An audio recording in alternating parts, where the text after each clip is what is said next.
একজন লোক, ওর নাম হলো আমির, বাবার নাম হলো মনসুর, হজ করার জন্য মক্কা যাবে। এবারে এয়ারপোর্টে গিয়ে কাগজপত্র দেখাশোনা করছিল, নামে কিছু হয়তো একটু আলাদা ছিল, উল্টা পাল্টা ছিল। যেমন আমাদের নামে আধার কার্ডে যদি মোহাম্মদ ইলিয়াস আছে, তো কেওলাতে মোহাম্মদ ইলুস আছে। ব্যাংক পাসবুকে যা দেখবেন মোহাম্মদ ইলিয়াস আছে।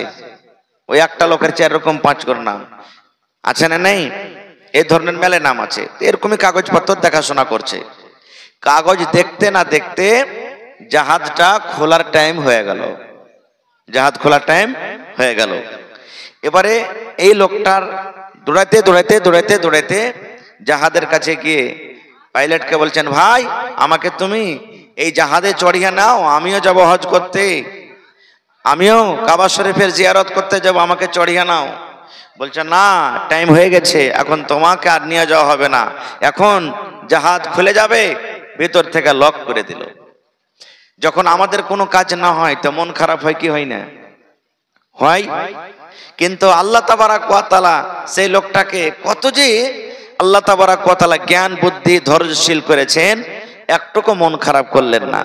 বলছে ঠিক আছে, তুমি জাহাজ নিয়ে যাচ্ছ যাও, কিন্তু আল্লাহ রাব্বুল আলামিনের পক্ষ থেকে আমাকে বলা হয়েছে আমি যাবো, আর এই জাহাজেই যাব। জাহাজ উড়ে গেল। আর কি বলছেন? আমি এই জাহাজেই যাব হজ করতে। জাহাজ উড়ার পর উড়ে চলে গেল। যারা ওখানে লোকজন আছেন তারা বলছেন যে কই রে ভাই, তুই তো বলছিলি যে জাহাজেই যাব, জাহাজ তো উড়ে গেল, কখন তুই যাবি? আরে যা, বাড়ি চলে যা। কইছে না, দেখিস জাহাজ আসবে আমার জন্য, আবার আসবে, তোর অপেক্ষা কর। রাস্তাতে চলতে চলতে কিছুক্ষণ পর ফোন আসছে যে জাহাজে কোনো কন্ডিশন গড়বড় হয়ে গেছে, খারাপ হয়ে গেছে জাহাজ, আবার অফাস আসছে। আবার জাহাজ চলে এলো, নেমে গেল। এবার লোকজন বলছে হারে, এই লোকটা তো যা বললে তাই হয়ে গেল। এবারে জাহাজটা যা গড়বড় ছিল ভালো টালো কলা পর, এবার এই লোকটা আবার দৌড়াতে দৌড়াতে বলছেন যে পাইলট ভাই আমাকে জাহাজে চাপিয়ে নাও, আমিও হজ করতে যাবো, আমাকে ভাই তুমি নিয়ে লাও। পাইলট বলছে না, ভেতর থেকে আবার লক করে দেওয়া হলো যে তোমাকে নিয়ে যাওয়া হবে না। আবার উড়ে গেল, বলছে যে তুমি যেছো যাও, আমি এই জাহাজেই যাব, আল্লাহ তাবারাক ওয়া তাআলা আমাকে এই জাহাজেই হজ করতে নিয়ে যাবে। লোকেরা বলছে কই, তুমি তো বলেছিলে যে জাহাজ আসবে, এলো ঠিকই, কিন্তু কই জাহাজ তো আবার চলে গেল, কই তোমাকে নিয়ে গেল?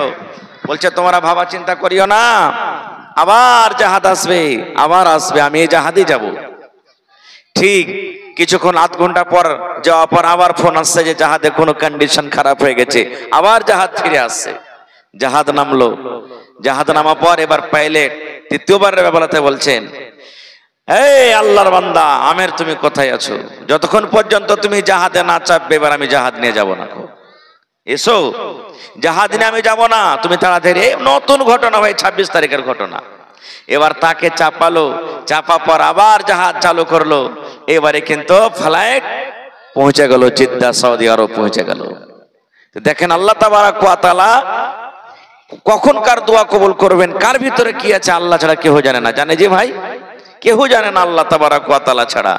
এবারে যিনি কাবা শরীফের ইমাম, উনি বলছেন যে আমিরের সাথে যদি কোনো হাজির দেখা হয়, তোমাদের সাথে এত ভিড়ে কোথায় আছে কেউ জানে না, কিন্তু কোন আল্লাহর বান্দার দেখা হয়, ওর কাছে তোমরা দোয়া নিও, ওটা আল্লাহর প্রিয় বান্দা, ভালোবাসা বান্দা, ওর কাছে দোয়া নিও তোমরা। চাঁদের 1 তারিখ থেকে নিয়ে এই জিলহিজ্জা মাসের চাঁদের 1 তারিখ থেকে নিয়ে চাঁদের 10 তারিখ পর্যন্ত এত নেকির দিন। এই দিনগুলাতে যদি নেকি করেন এত নেকি হবে। এই দিনে যদি আপনি তেলাওয়াত করেন এত নেকি হবে। এই দিনে যদি আপনি দান করেন এত নেকি হবে।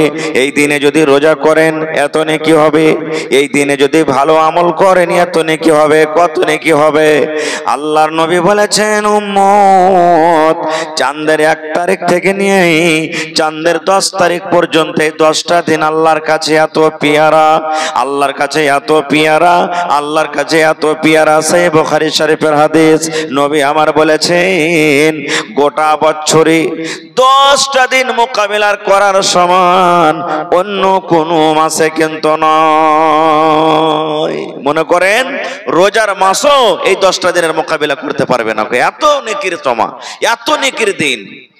একজন সাহাবী বলছেন, হুজুর 10টা দিনের আপনি যে বলছেন এত নেকি নবী গো, তাহলে এই দিনগুলাতে যদি কোনো মানুষ লড়াই করতে চলে যায়, কোনো মানুষ যদি যুদ্ধ করতে চলে যায়, তাহলে জিহাদের মাঠ থেকে কি এই দিনটা বেশি আল্লাহর কাছে প্রিয়, আল্লাহর কাছে ভালো? লড়াই করতে গিয়ে কোরআনের জন্য, দিনের জন্য লড়াই করতে চলে গেল, এবার লড়াই করতে গিয়ে, জিহাদ করতে গিয়ে যে নেকি হয়, ওই নেকির থেকে কি 10টা দিনের নেকি আল্লাহ রাব্বুল আলামিনের কাছে প্রিয়, বেশি ভালো? নবী আমার বললেন, হ্যাঁ সাহাবী রে, জিহাদ করতে গিয়ে, জিহাদের ময়দানে গিয়ে আল্লাহ রাব্বুল আলামিনের রাহে লড়াই করতে করতে, ওরে সুবহানাল্লাহ, জিহাদ করার থেকে নবী আমার বলেছেন এই 10টা দিনের বেশি নেকি। কিন্তু হ্যাঁ, তখনই ওই লোকটা নেকি বেশি করতে পারে, কিংবা এই লোকটার ফজিলত হাসিল করতে পারবে।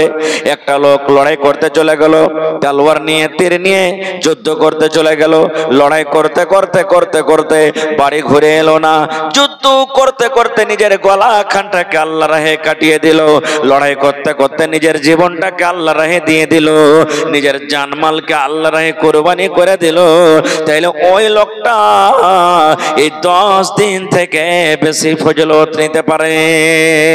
নারে তাকবীর! কেন 10 দিনের ফজিলত?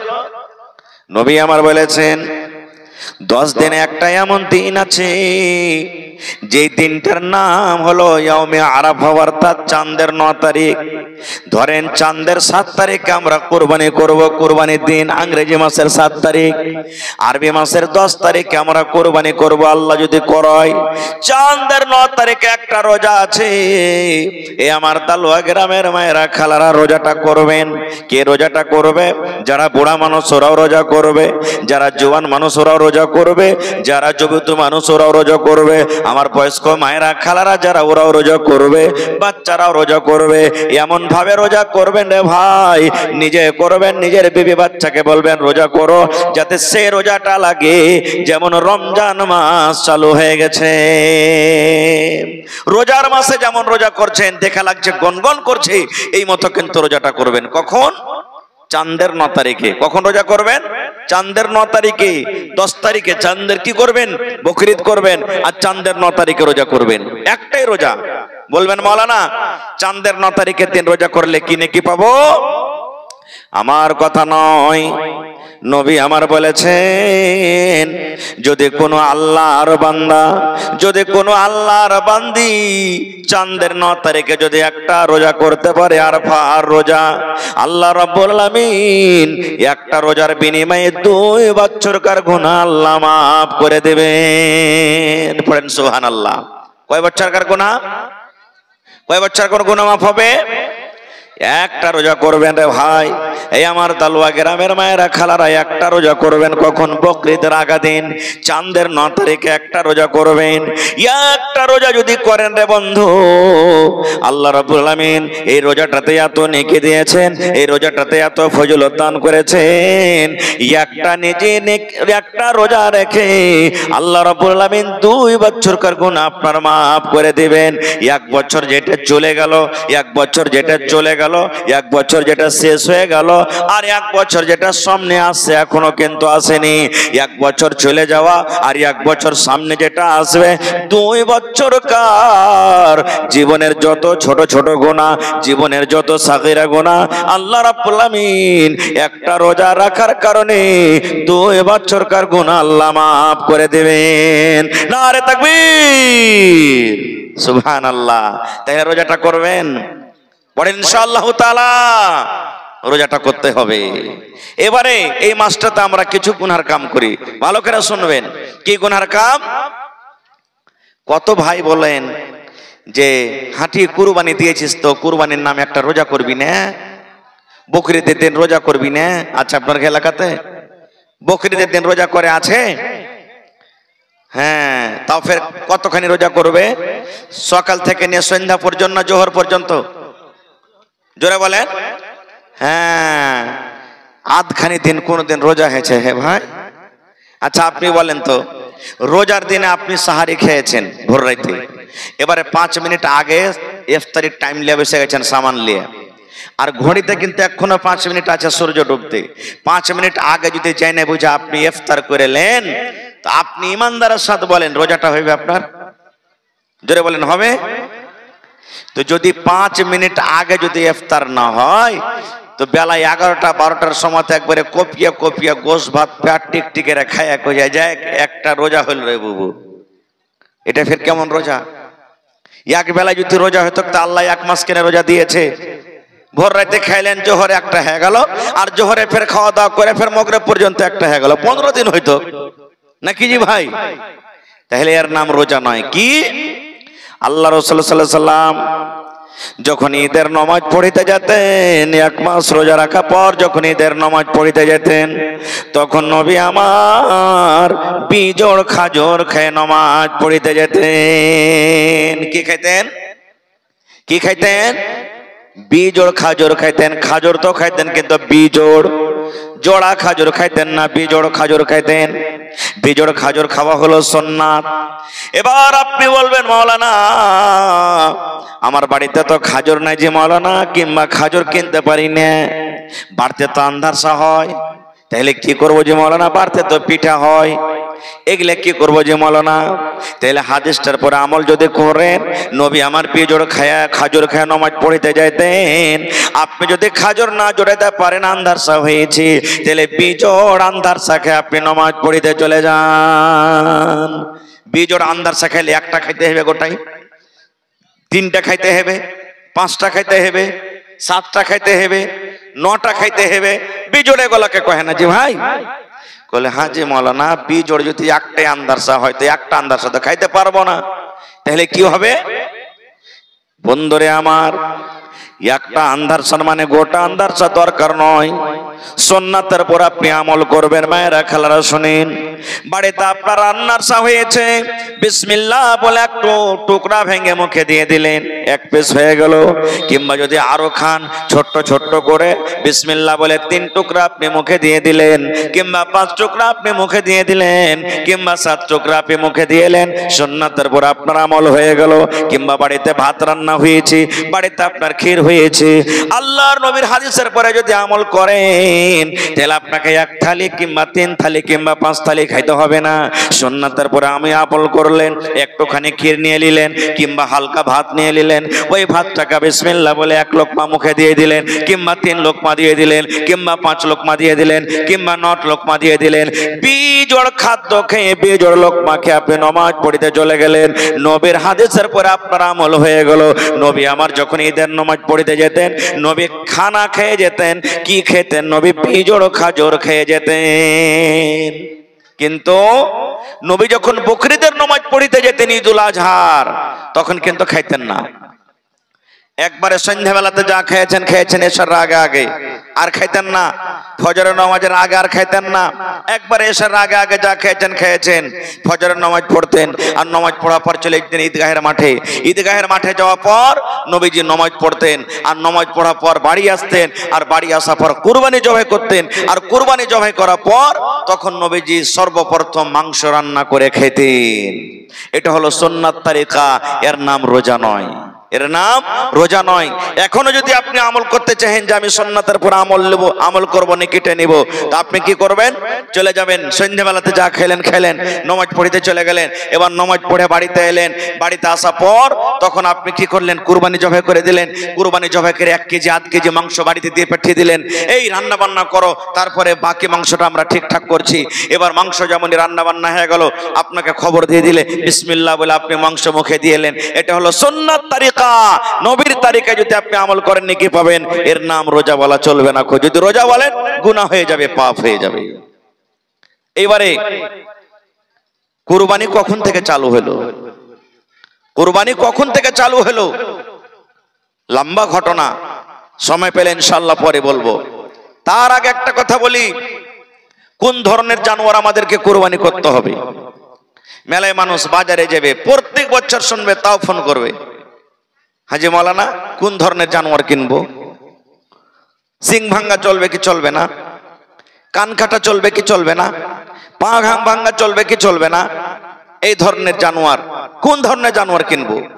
কত ভাই বলছেন মৌলানা জি আমার বাড়িতে 1 বছর হয়ে গেল খাসি পুষে রেখেছি, একবারে মোটামুটি 15-20 কেজি ওজন হবে, মাংস হয়ে যাবে, কিন্তু দাঁতে নেই, কুরবানি হবে কি? এই ধরনের বলে। বন্ধুরে আমার, নবী আমার বলেছেন লা তাজবাহু ইল্লা মুসিন্না। দয়ার নবী বলেছেন উম্মত রে তোমরা জানোয়ার কুরবানি করো, জানোয়ার কুরবানি করো। কোন ধরনের জানোয়ার তোমরা কুরবানি করবে? নবী বলেছেন লা তাজবাহু, তোমরা জানোয়ার জবাই করিও না, জানোয়ার তোমরা কুরবানি করিও না ইল্লা মুসিন্না, কিন্তু দু দাঁতা জানোয়ারের কুরবানি করো। অর্থাৎ দাঁতা জানোয়ার কুরবানি করতে হবে। গরু দেবেন দাঁতা কুরবানি করতে হবে, উট দেবেন দাঁতা জানোয়ার লাগবে, ওরে সুবহানাল্লাহ, বকরি দেবেন দাঁতা জানোয়ার লাগবে। বিনা দাঁতা জানোয়ারের কুরবানি হবে না। নবী আমার বলেছেন খাসি তোমাকে কুরবানি দিতে গেলে দাঁতা লাগবে, বিনা দাঁতা জানোয়ারের তোমার কুরবানি হবে না।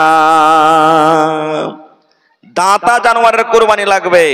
আপনার কুরবানির কেজি গোশত চাই কিছু হয়ে যায় ওইটা দেখার নাই, রাসূলের হাদিস দাঁতা জানোয়ার লাগবে।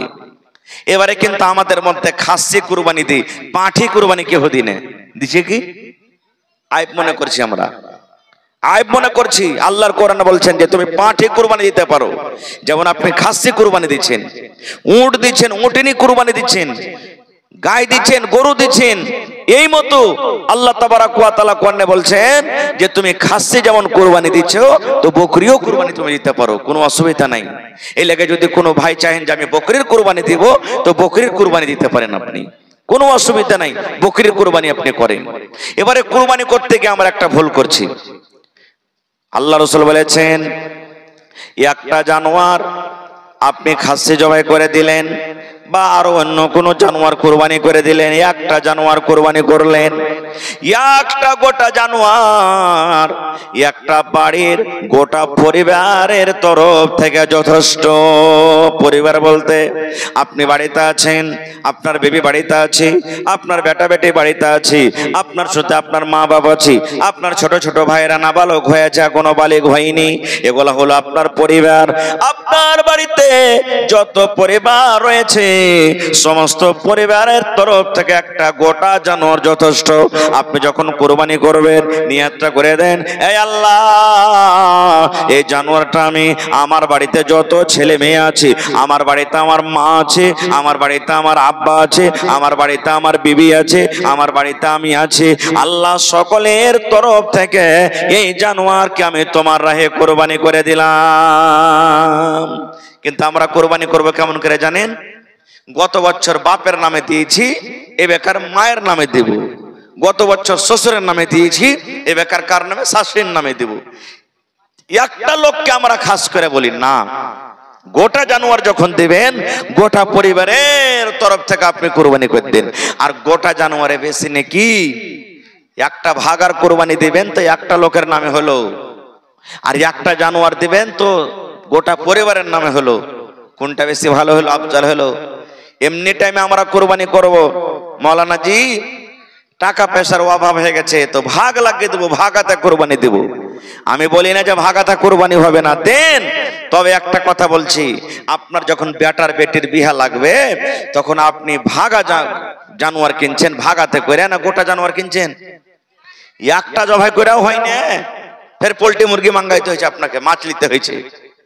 তো যখন বিহা শাদীতে আপনি গোটা জানোয়ার যখন আপনি জবাই করছেন, তাহলে আল্লাহর রাহে কুরবানি যখন করবেন তো কেনে ভাগা দেবেন? যে ভাই কেনে ভাগা দেবেন? কত ভাই তো এমন মনে করছে কথাতে কথাতে রিয়াকারি করবে, কথাতে কথাতে রিয়াকারি। কি রিয়াকারি জানেন? আবে আমারকে কুরবানির জানোয়ারটা গেরাম ফাস্ট, খালি মনে হয় একবারে থল থল করছে রে ভাই, থল থল করছে, খালি তেল চুইছে মনে হয় খালি। এই দেখেন কত মা খালা তো বলবে কি করবো জি বুবু, কি করব, কুরবানি করার তো মন ছিল না, আমাকে গোধার বাপ কইছে যে টাকা পয়সা নেই, কি করবি রে? কিন্তু আমি কইনু যে কুরবানি না দিবে তো 5টা ছেলে পেলে হাবের লাঠি আছে, কার দুয়ারে তাকাইবে, এলাকা কুরবানিটা দুঃখসুখ করে দিয়েছি, বলে না? আল্লাহ রাব্বুল আলামিন কোরআনে বলেন লা ইয়ানালাল্লাহু লুহুমুহা ওয়ালা দিমাউহা ওয়ালাকিন ইয়ানালুহুত তাকওয়া মিনকুম। আল্লাহ রাব্বুল আলামিন বলেন, রে দুনিয়ার মানুষ, লা ইয়ানালাল্লাহু লুহুমুহা, আল্লাহ বলেন তুমি 50,000-এ তুমি জানোয়ার কিনেছো, 1 লাখ টাকায় তুমি উট কিনেছো, তুমি 50,000 টাকা দামের খাসি তুমি জবাই করছো রে বান্দা। আল্লাহ বলেন কত টাকার তুমি দামের জানোয়ার কিনেছো, এই জানোয়ারের মাংস আমার কাছে পৌঁছে না, জানোয়ারের গোশত আমার দরকার নাই। আল্লাহ বলছেন তোমার জানোয়ারের গোশতের আমার দরকার নাই। ওয়ালা দিমাউহা, এবং জানোয়ারে কত ভালো ভালো রক্ত আছে, কয়েক কেজি রক্ত আছে, রক্তর আমার দরকার নাই।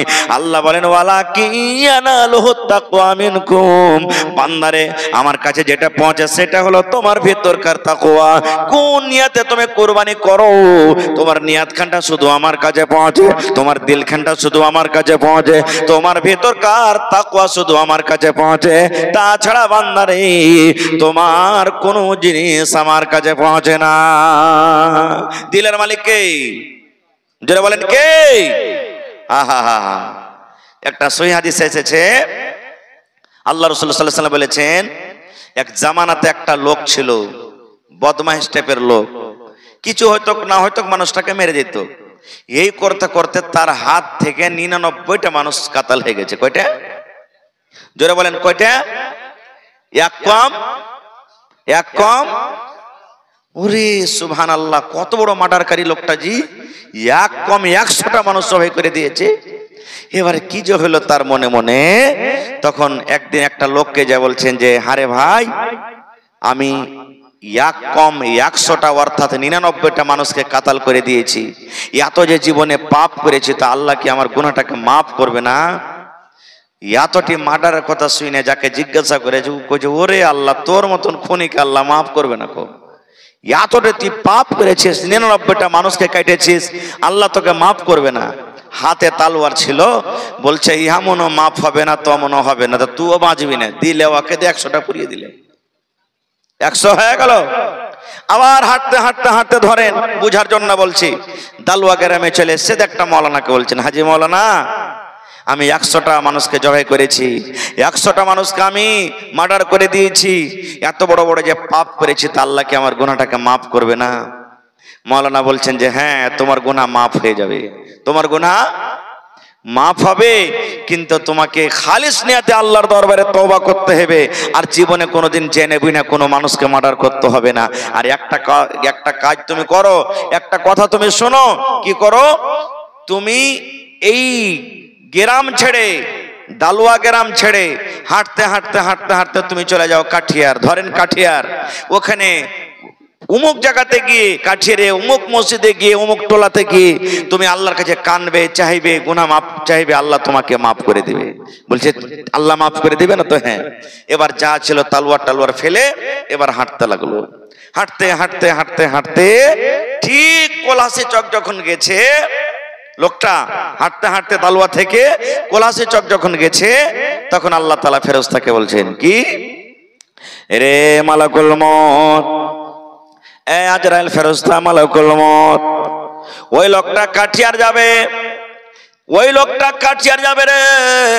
লোকটা কাঠিয়ার যাওয়ার আগে আগে, লোকটা কাঠিয়ার ঢোকার আগে আগে, এখন লোকটা কোলাসি চকে আছে, কোলাসি চক পার করছি, তুমি তাড়াতাড়ি করে যাও, আর ওই লোকটার তুমি তাড়াতাড়ি করে জানখানা কবজ করে নিয়ে চলে এসো, যেন লোকটা কাঠিয়ার ঢুকতে না পারে। আল্লাহ আদেশ করছেন, এই মালাকুল মউত, যাও তাড়াতাড়ি করে লোকটার জানখানাকে কবজ করে নাও। এবার জান কবজ হয়ে গেল, জান কবজ হয়ে গেল। এবার যেমনই জান কবজ হওয়া, ভালো করে শুনবেন রে বন্ধু, এবার জান্নাতের ফেরেশতা এসে লোকটার পাঞ্জরে হাজির হয়ে গেল, জাহান্নামের ফেরেশতা এসে হাজির হয়ে গেল। জাহান্নামের ফেরেশতা বলছেন, আমি এই লোকটাকে জাহান্নামের ভিতরে নিয়ে যাব, এই লোকটাকে জাহান্নামের আগুনে নিয়ে যাব, এই লোকটা জাহান্নামের আগুনে পড়বে।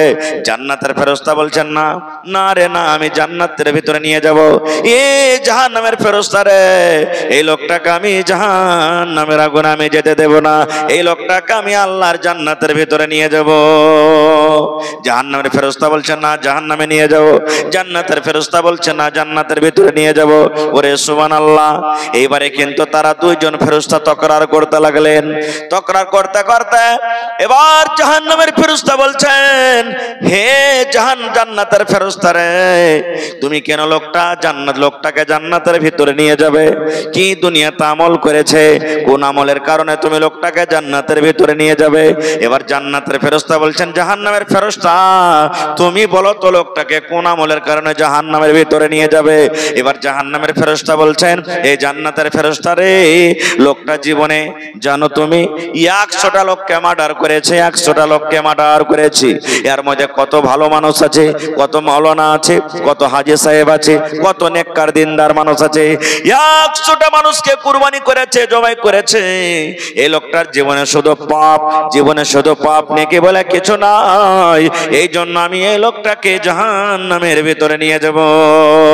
এবার জান্নাতের ফেরেশতা বলছেন, না না না না, আমি একে জাহান্নামে যেতে দেব না। জাহান্নামের ফেরেশতা বলছেন, কেন তুমি যেতে দেবে না?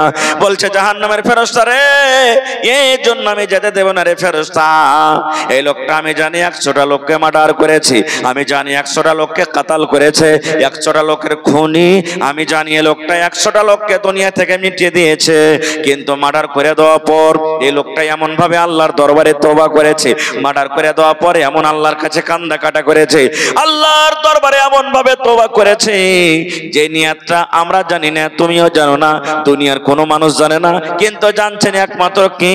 আল্লাহ। আল্লাহ জানছেন। এই জন্য এই লোকটাকে আমি জান্নাতের ভিতরে নিয়ে যাব। এই লোকটার কান্দাকে আল্লাহ কবুল করে নিয়েছে রে, এই লোকটার তওবাকে আল্লাহ কবুল করে নিয়েছে। এই লোকটা মনে মনে যে আল্লাহকে ডেকেছে, আল্লাহ রাব্বুল আমিন তার ডাককে কবুল করে নিয়েছে। এই জন্য আমি এই লোকটাকে জান্নাতের ভিতরে নিয়ে যাব। নারে তাকবীর।